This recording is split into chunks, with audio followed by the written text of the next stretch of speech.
Ronan, where did this idea come from?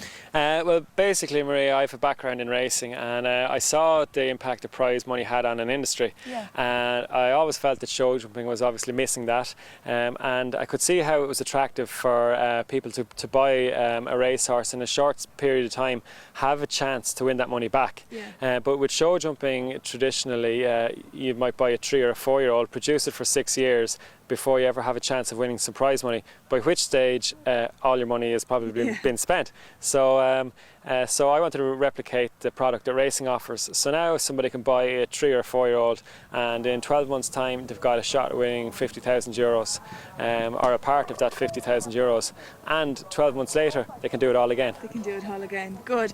How does the Irish Breeders' Classic compare with other breeders' classes? I don't think there's anything in the world like this, but the more maybe something similar would be the studbook classes like Horse Sport Ireland run, which is a similar concept, but and also other studbook classes around the world.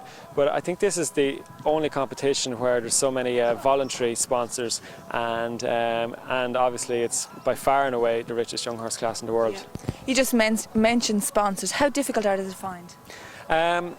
It's extremely hard, but then again, some sponsors have been very generous and very forthcoming, and also I'd like to stress that it's been mainly sponsored by people within the industry or that have are attached to the industry, but there are several sponsors that have absolutely no connection with the industry whatsoever, but they see the good things that this competition can do for the country. Brilliant. And they have played a massive part. Great. And I know you're a keen breeder yourself. Is that the reason that you had this foal sale here today? Yes, well actually the winning rider, Greg Broderick, it was he that posed the idea to me. Okay. And obviously I work as an auctioneer, so one thing kind of led to complemented the other, led to the next. And I must give Greg Broderick and the breeders full credit for putting the quality of foals forward. And I'd like to stress that it's the success of the sale has been the stock on it. Yeah.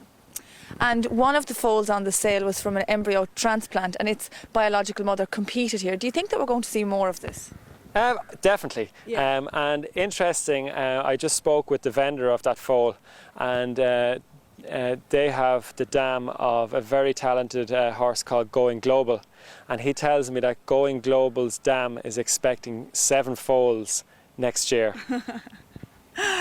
You've had lots of new attractions here at the show this year. What was the reason behind this? Obviously, this is our second year. Concluding last year's show, I met with some sponsors and some people that are part of the team that put all this together, and we felt that it was a great horse show, but maybe that we needed to attract more of public attention outside the industry. If we flaunt our wares to ourselves, it's of no benefit, but by putting on these side attractions, it gives the person off the street a day out rather than a few moments watching horses. Brilliant. And then just to finish up then, what was the highlight of the show for you? For me, there was no individual highlight, but there were several. Okay.